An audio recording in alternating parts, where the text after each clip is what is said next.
नमस्कार, ये आकाशवाणी पटना है। अब आप अंशु अवस्थी से प्रादेशिक समाचार सुनिए। उच्चतम न्यायालय ने मुजफ्फरपुर बालिका गृह यौन शोषण कांड मामले में पुलिस प्राथमिकी में कमजोर धाराएं लगाने पर बिहार सरकार को कड़ी फटकार लगाई।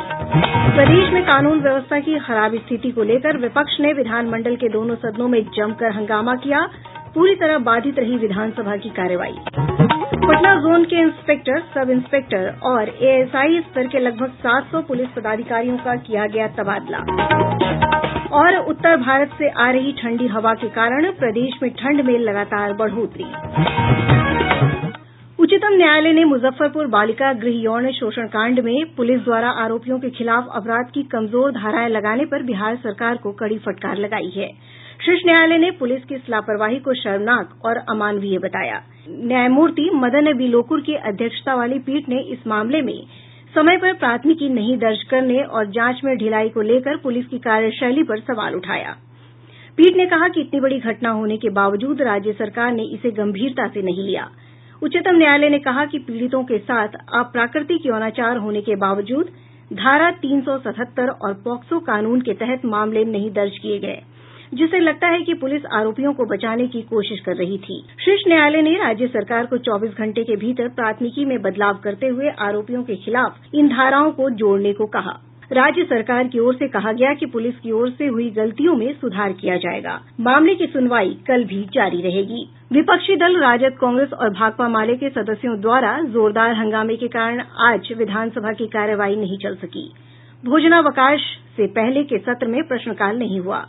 कार्यवाही स्थगन के बाद दोबारा जब 2 बजे सदन की कार्यवाही शुरू हुई तो विपक्ष के सदस्य प्रदेश में कानून व्यवस्था की खराब स्थिति के मुद्दे को लेकर शोरगुल और सरकार के खिलाफ नारेबाजी करते हुए सदन के बीचों बीच आ गए, जिसके बाद विधानसभा अध्यक्ष विजय कुमार चौधरी ने सदन की कार्यवाही कल तक के लिए स्थगित कर दी। इससे पहले आज सुबह 11 बजे जैसे ही कार्यवाही शुरू हुई, नेता प्रतिपक्ष तेजस्वी प्रसाद यादव अपनी सीट पर खड़े हो गए और उन्होंने विपक्ष का कार्यस्थगन प्रस्ताव स्वीकृत कर कानून व्यवस्था की खराब स्थिति पर चर्चा कराने की मांग की। अध्यक्ष ने विपक्ष से नियम के अनुसार इस मुद्दे को उठाने का अनुरोध किया। वहीं संसदीय कार्य मंत्री श्रवण कुमार ने कहा कि विपक्ष जनहित के मुद्दे को लेकर गंभीर नहीं है और वो सदन का समय बर्बाद करना चाहता है। भोजनावकाश के बाद सत्र में हंगामे के बीच ही जीएसटी और सेवा कर संशोधन विधेयक को पारित कर दिया गया। विधान परिषद में भी कानून व्यवस्था के मुद्दे को लेकर राजद सदस्यों द्वारा हंगामे और नारेबाजी के कारण सदन की कार्यवाही बाधित रही। राजद के सुबोध कुमार ने कानून व्यवस्था की स्थिति पर चर्चा कराने के लिए कार्यस्थगन प्रस्ताव रखा, जिसे उपसभापति हारूण रशीद ने अस्वीकृत कर दिया। विपक्ष के हंगामे के कारण भोजनावकाश से पहले के सत्र में सदन केवल 20 मिनट ही चल सका। दोबारा जब 2:30 बजे सदन की कार्यवाही शुरू हुई तो राजद सदस्य एक बार फिर सदन के बीचों बीच आ गए। विपक्ष के सदस्यों के हंगामे के बीच कुछ देर तक कार्यवाही चली। इस दौरान सत्तारूढ़ भाजपा और जदयू के सदस्यों के साथ राजद सदस्यों की नोकझोंक भी हुई। स्थिति शांत न होते देख उपसभापति ने सदन की कार्यवाही कल तक के लिए स्थगित कर दी। इससे पहले उपसभापति ने हंगामे के बीच ही प्रश्नकाल की कार्यवाही पूरी कराई। राज्य सरकार ने आज कहा कि प्रदेश में अब तक डेंगू के 1062 मामलों की पुष्टि हुई है। विधान परिषद में एक प्रश्न के जवाब में स्वास्थ्य मंत्री मंगल पांडेय ने कहा कि 15 नवंबर तक पटना में 710 मरीजों में डेंगू की पुष्टि हुई है। उन्होंने बताया कि शहर के पटना मेडिकल कॉलेज अस्पताल, नालंदा मेडिकल कॉलेज अस्पताल, महावीर आरोग्य संस्थान, कुर्जी होली फैमिली अस्पताल और राजेंद्र स्मारक चिकित्सा विज्ञान अनुसंधान संस्थान RMRI में डेंगू की मुफ्त जांच की व्यवस्था की गई है। मुजफ्फरपुर जिले में नियंत्रक और महालेखा परीक्षक CAG ने भवन निर्माण विभाग की एजेंसी वुडको के कार्य में 10 करोड़ से अधिक की वित्तीय अनियमितता का खुलासा किया है। पिछले 7 वर्ष के दौरान मुजफ्फरपुर में शुद्ध पेयजल आपूर्ति योजना में ये गड़बड़ी पकड़ी गई है। CAG ने अपनी रिपोर्ट में कहा है कि ऑडिट रिपोर्ट में कई बार आपत्ति के बावजूद वुडको की ओर से कोई जवाब नहीं दिया गया। केंद्रीय सूचना और प्रौद्योगिकी मंत्री रविशंकर प्रसाद ने कहा है कि कॉमन सर्विस सेंटर CSC का लक्ष्य देश भर के 2.5 लाख पंचायतों तक पहुंचना है। आज नई दिल्ली में कार्यशाला को संबोधित करते हुए श्री प्रसाद ने कहा कि CSC केंद्र जन आंदोलन बनते जा रहे हैं। उन्होंने आशा व्यक्त की कि ये केंद्र देश में प्रत्येक डिजिटल सेवा तक पहुंच बनाएंगे। डिजिटल लेन देन और अन्य कार्यों के मामले में देश में तकनीकी क्रांति की बात कहते हुए श्री प्रसाद ने कहा कि कॉमन सर्विस सेंटर के डिजिटल मंचों के जरिए सेवाएं उपलब्ध कराने में महत्वपूर्ण भूमिका निभा सकते हैं। राज्य में सिपाहियों के बाद इंस्पेक्टर, सब इंस्पेक्टर और एएसआई स्तर के पुलिस पदाधिकारियों का बड़े पैमाने पर तबादला किया गया है। पुलिस मुख्यालय ने पटना जोन के 691 पुलिस पदाधिकारियों का ट्रांसफर कर दिया है। इसमें 11 इंस्पेक्टर, 656 सब इंस्पेक्टर और 172 एएसआई हैं। पटना, नालंदा, नवादा, जहानाबाद, अरवल, बक्सर सहित अन्य जिलों के पुलिस अधीक्षकों को इन पदाधिकारियों को 10 दिसंबर तक विरमित करने का निर्देश दिया है। कटिहार जिले के पोठिया थाना क्षेत्र में अमीन चौक गुदरी थान के पास अज्ञात अपराधियों ने आज दिन दहाड़े लूटपाट के क्रम में एक निजी बैंक के कर्मचारी की गोली मारकर हत्या कर दी और एक अन्य को गंभीर रूप से घायल कर दिया। पुलिस सूत्रों ने बताया कि कुर्सेला फॉरबिसगंज राजमार्ग पर हुई इस वारदात में मोटरसाइकिल सवार अपराधी बैंक कर्मियों से 1.5 लाख रुपए लूटकर फरार हो गए। पुलिस मामले की जांच कर रही है। छपरा जंक्शन पर रेल पुलिस ने एक ट्रेन से 50 नरकंकाल बरामद किए हैं। इस मामले में पुलिस ने एक तस्कर को गिरफ्तार किया है, जिससे पूछताछ चल रही है। नरकंकाल कहां ले जाया जा रहा था, पुलिस ने अभी इसका खुलासा नहीं किया है। उत्तर भारत से आ रही ठंडी हवा के कारण प्रदेश में ठंड में लगातार बढ़ोतरी जारी है। प्रदेश के अधिकतर शहरों में न्यूनतम तापमान में तेजी से गिरावट हुई है। मौसम विभाग से प्राप्त जानकारी के अनुसार उत्तर प्रदेश की ओर से आ रही पछुआ हवा के कारण अगले 2 दिनों में तापमान में और गिरावट हो सकती है। 30 नवंबर के बाद ठंड के साथ कनकनी में भी बढ़ोतरी के आसार हैं। प्रदेश में 11.1 डिग्री सेल्सियस के साथ गया का न्यूनतम तापमान सबसे कम रहा। वहीं पटना का न्यूनतम तापमान 14.4 डिग्री सेल्सियस रिकॉर्ड किया गया। उप मुख्यमंत्री सुशील कुमार मोदी ने वायु प्रदूषण पर रोक लगाने के लिए केंद्र सरकार से मोटर वाहन अधिनियम में संशोधन कर 15 साल पुराने वाहनों के परिचालन पर प्रतिबंध लगाने का अनुरोध किया है। श्री मोदी आज पटना में जलवायु परिवर्तन पर आयोजित कार्यशाला को संबोधित कर रहे थे। उन्होंने कहा कि जलवायु परिवर्तन के कारण आकस्मिक बाढ़, जल जमाव, भूकंप, कार्बन उत्सर्जन और वायु प्रदूषण शहरों और उसके आसपास की बस्तियों की सबसे बड़ी समस्या है। कटिहार के मनिहारी और मधुबनी के जयनगर के बीच चलने वाली जानकी एक्सप्रेस ट्रेन का समस्तीपुर मंडल के सिंघिया घाट स्टेशन पर भी ठहराव होगा। पूर्व मध्य रेलवे के मुख्य जनसंपर्क अधिकारी राजेश कुमार ने बताया कि कल से ये ट्रेन अप और डाउन दोनों समय 2 मिनट के लिए सिंघिया घाट पर रुकेगी। मिथिलांचल क्षेत्र में दरभंगा के रैयाम और मधुबनी जिले के सकरी तथा लोहट में बंद पड़े चीनी मिलों को फिर से शुरू करने का मुद्दा आज विधान परिषद में उठा। गन्ना उद्योग मंत्री खुर्शीद उर्फ फिरोज अहमद ने कांग्रेस के प्रेमचंद मिश्रा के अल्पसूचित प्रश्न के जवाब में कहा कि तीनों चीनी मिलों को फिर से शुरू करने के लिए निजी निविदाकर्ताओं को जमीन हस्तांतरित कर दी गई है। उन्होंने कहा कि रैयाम चीनी मिल को चलाने के लिए तिरहुत इंडस्ट्रीज लिमिटेड के जिम्मे सौंपा गया है।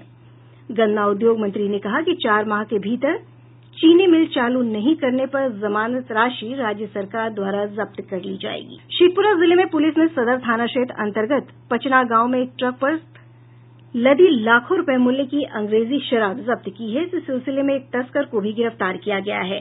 पूर्वी चंपारण जिले के बापूधाम मोतिहारी रेलवे स्टेशन पर एक मालगाड़ी से ढुलाई के दौरान उस पर लदे सीमेंट की बोरियों के अचानक गिर जाने से एक महिला की दबकर मौत हो गई और 2 मजदूर घायल हो गए।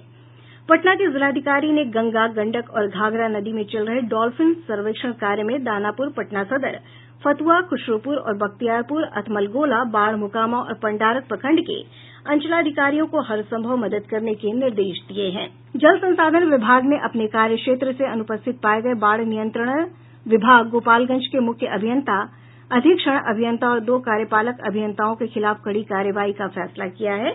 मोबाइल ट्रैकिंग में 4 को कार्य क्षेत्र से अनुपस्थित पाया गया था। और अब अंत में मुख्य समाचार।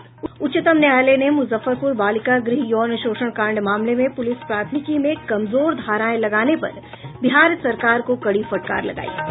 प्रदेश में कानून व्यवस्था की खराब स्थिति को लेकर विपक्ष ने विधानमंडल के दोनों सदनों में जमकर हंगामा किया।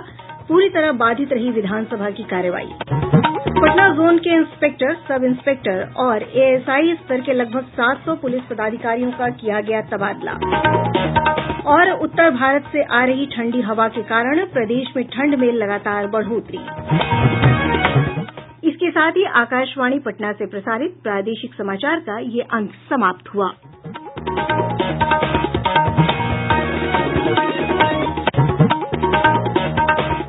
ये आकाशवाणी है। अब आप चंद्रिका जोशी से समाचार सुनिए।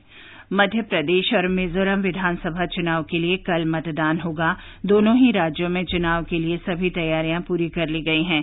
मध्य प्रदेश विधानसभा की 230 सीटों के लिए 250 महिला उम्मीदवारों सहित 2,899 प्रत्याशी मैदान में हैं। राज्य में पहली बार सभी मतदान केंद्रों में ईवीएम के साथ वीवीपैट मशीन का भी प्रयोग होगा। उधर 40 सदस्यों वाली मिजोरम विधानसभा के लिए मतदान कल सुबह 7 बजे से शाम 4 बजे तक होगा। राज्य में 1,164 मतदान केंद्र बनाए गए हैं, जिनमें पड़ोसी राज्य त्रिपुरा के राहत शिविरों में रह रहे ब्रू मतदाताओं के लिए विशेष 15 मतदान केंद्र शामिल हैं। केंद्रीय पुलिस की 40 और राज्य पुलिस की 42 कंपनियां तैनात की जा रही हैं। इधर राजस्थान विधानसभा चुनाव के लिए प्रचार जोरों पर है। राजस्थान और तेलंगाना में विधानसभा के लिए एक ही चरण में 7 दिसंबर को मतदान होगा। प्रधानमंत्री नरेंद्र मोदी ने तेलंगाना में महबूब नगर में एक चुनाव रैली को संबोधित करते हुए आरोप लगाया कि तेलंगाना राष्ट्र समिति और कांग्रेस दोनों ही वंशवाद पर चलते हैं। श्री मोदी ने यह भी आरोप लगाया कि ये दोनों दल वोट बैंक की राजनीति और अल्पसंख्यकों का तुष्टीकरण कर रहे हैं। इससे पहले प्रधानमंत्री ने निजामाबाद में एक जनसभा को संबोधित करते हुए आरोप लगाया कि कांग्रेस पार्टी में अंदरूनी लोकतंत्र नहीं है। उन्होंने कहा कि तेलंगाना राष्ट्र समिति भी इसी सिद्धांत पर चलती है। प्रधानमंत्री ने आरोप लगाया कि तेलंगाना राष्ट्र समिति की सरकार राज्य में विकास के मोर्चे पर पूरी तरह विफल रही है। दूसरी ओर तेलंगाना के कार्यकारी मुख्यमंत्री और तेलंगाना राष्ट्रीय समिति के अध्यक्ष के चंद्रशेखर राव ने लोगों से उनकी पार्टी को फिर से सत्ता में लाने की अपील की है। वे आज महबूबनगर में एक चुनाव सभा को संबोधित कर रहे थे। श्री राव ने राज्य सरकार के कर्मचारियों को आश्वासन दिया कि यदि उनकी पार्टी फिर सत्ता में आती है तो सेवानिवृत्ति की आयु सीमा बढ़ाई जाएगी।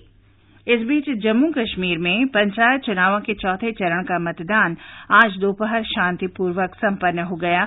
जम्मू संभाग के सभी 8 जिलों में 80% से अधिक मतदान दर्ज किया गया। वोटों की गिनती शुरू हो चुकी है और नतीजे आज देर रात या कल सुबह तक आने की संभावना है। जम्मू कश्मीर में कुलगाम और पुलवामा जिलों में आज तड़के सुरक्षा बलों के साथ 2 अलग-अलग मुठभेड़ों में 3 आतंकवादी मारे गए और सेना का एक जवान शहीद हो गया। मुठभेड़ में घायल सेना के जवान ने श्रीनगर के सेना अस्पताल में दम तोड़ा। सुरक्षा सूत्रों ने बताया कि पहली मुठभेड़ कुलगाम के रेडवानी इलाके में हुई, जिसमें 2 आतंकवादियों को मार गिराया गया। मुठभेड़ में केंद्रीय रिजर्व पुलिस बल के एक अधिकारी सहित 2 जवान घायल हुए हैं। सूत्रों ने यह भी बताया कि इस इलाके में 1 से अधिक आतंकवादी फंसे हो सकते हैं। दूसरी मुठभेड़ में पुलवामा जिले के राशीपुरा तराल इलाके में एक आतंकवादी को ढेर कर दिया गया। भारत के आधुनिकतम भू पर्यवेक्षण उपग्रह हाईसिस को ले जाने वाले रॉकेट PSLV C-43 को छोड़ने की उल्टी गिनती शुरू हो गई है। इसके लिए अंतरिम तौर पर कल सवेरे 5:57 का समय निर्धारित किया गया है। भारतीय अंतरिक्ष अनुसंधान संगठन इसरो की विज्ञप्ति में कहा गया है कि प्रक्षेपण अभियान बृहस्पतिवार को सवेरे 9:57 पर श्रीहरिकोटा के अंतरिक्ष केंद्र से शुरू किया जाएगा। ये रॉकेट 8 देशों के ग्राहक संगठनों के 30 अन्य को पैसेंजर, माइक्रो और नैनो उपग्रह लेकर जाएगा। हॉकी विश्व कप का उद्घाटन समारोह अब से कुछ ही देर बाद भुवनेश्वर के कलिंग स्टेडियम में होगा। ओडिशा के मुख्यमंत्री नवीन पटनायक इस समारोह का उद्घाटन करेंगे। विश्व कप के इस 14वें संस्करण में कुल 16 टीमें भाग ले रही हैं। विश्व कप के मुकाबले कल से शुरू होंगे। फाइनल 16 दिसंबर को खेला जाएगा। ये विश्व कप भारत में तीसरी बार और ओडिशा में पहली बार आयोजित किया जा रहा है। भारत को पूल C में रखा गया है। कल पहला मुकाबला दक्षिण अफ्रीका से होगा। तमिलनाडु में चक्रवाती तूफान से हुए नुकसान का आकलन करने के लिए 3 दिन के दौरे पर गए केंद्रीय दल ने आज अपना कार्य पूरा कर लिया। दल ने बताया है कि वह केंद्र को जल्द ही अपनी रिपोर्ट सौंप देगा। गृह मंत्रालय में संयुक्त सचिव डेनियल रिचर्ड ने आज दोपहर चेन्नई में मुख्यमंत्री के पलानीसामी से मुलाकात की और तूफान से हुए नुकसान और राहत कार्यों के बारे में विस्तार से विचार विमर्श किया। इसके साथ ही ये समाचार बुलेटिन समाप्त हुआ। This is All India Radio. The news read by Tanvi Taneja. Voting will be held to the 230-seat Madhya Pradesh Assembly and 40-member Mizoram Assembly tomorrow. In Madhya Pradesh, the main contest is between the ruling BJP and opposition Congress. More than 5 crore voters are eligible to decide the fate of 2,899 candidates, including 250 women. As many as 650 companies of Central Security Forces have been deployed for peaceful voting. VVPAT machines will be used with EVMs for the first time in all polling booths. In Mizoram, the number of eligible voters is around 7,70,000. Among them, 3,94,000 are female voters. Chief Electoral Officer Ashish Kundra said all arrangements are in place to conduct free, fair and peaceful polling. Meanwhile, campaigning is on in full swing in Rajasthan and Telangana, where assembly polls will be held on the 7th of next month. Prime Minister Narendra Modi addressed an election rally in Mehbubnagar district of Telangana this afternoon. He accused both TRS and Congress of practicing vote bank politics and minority appeasement. He said the TRS government had made many promises like 2-bedroom houses but never fulfilled them. He said the centre will provide a house to every family by the year 2022. Mr. Modi said the centre has already provided 1.25 crore houses along with power, water, taps and all basic amenities. He said condition of farmers in Telangana would have been far better if the UPA government had accepted the Swaminathan Committee report. He assured that the central government is coming forward to develop roads, rail projects, smart city and Amrit projects in Telangana. On the other hand, TRS President K. Chandrasekhar Rao has urged people to choose his party once again to continue development in the state. He was addressing an election rally at Mehbubnagar. He also assured state employees that their retirement age will be increased if TRS returns to power. In Jammu and Kashmir, polling for the 4th phase of Panchayat elections was held peacefully today. In Jammu division, over 80% polling was recorded in all the 8 districts which went to polls covering 19 blocks. In Kashmir Valley, maximum votes were polled in district Baramulla, where above 50% voting was recorded by noon. Counting of votes is underway and the results are expected by tonight or tomorrow morning. Still in Jammu and Kashmir, 3 terrorists were killed and an army soldier martyred in 2 encounters in Kulgam and Pulwama districts today. Security sources said 2 terrorists were killed in Redwani area of Kulgam district. 2 CRPF personnel, including an officer, sustained injuries in the operation. One of them later succumbed to his injuries. 1 terrorist was killed in the gunfight at Rishipura in Tral area of Pulwama district. The central team tasked to make an on-the-spot assessment of cyclone damages in Tamil Nadu wrapped up its inspection today. During their 3-day visit, the team visited the worst affected districts of Pudukkottai, Tanjavur, Tiruvarur and Nagapattinam. The team, led by Joint Secretary in the Home Ministry, Daniel Richard, met Chief Minister Edappadi K. Palaniswamy in Chennai this afternoon. They discussed cyclone-inflicted damages and relief efforts in detail. Later, addressing the media, Mr. Richard said the findings of the team would be submitted to the centre at the earliest. President Ramnath Kovind has said India is always ready to support socio-economic development of the Maldives. He said the 2 countries enjoy a special and friendly relationship. Mr. Kovind was speaking after Foreign Affairs Minister of Maldives, Abdullah Shahid, called on him at Rashtrapati Bhavan today. The President said India's vision of inclusive development also extends to its neighbourhood, including the Maldives. US President Donald Trump has warned that the Brexit deal relating to Britain's leaving the European Union may inadvertently hamper trade between London and Washington. He was talking to reporters at the White House. On Sunday, British Prime Minister Theresa May closed 17 months of complex talks with Brussels by sealing Brexit arrangements with the EU. However, she faces a difficult task getting parliamentary approval for the deal. And in cricket, Indian skipper Harmanpreet Kaur entered the top 5 in the latest ICC Women's T20 International Player Rankings. Opener Smriti Mandhana and Jay Rodriguez also achieved their career best rankings. Harmanpreet has gained 3 slots to reach the 3rd position. And that is the end of this news bulletin.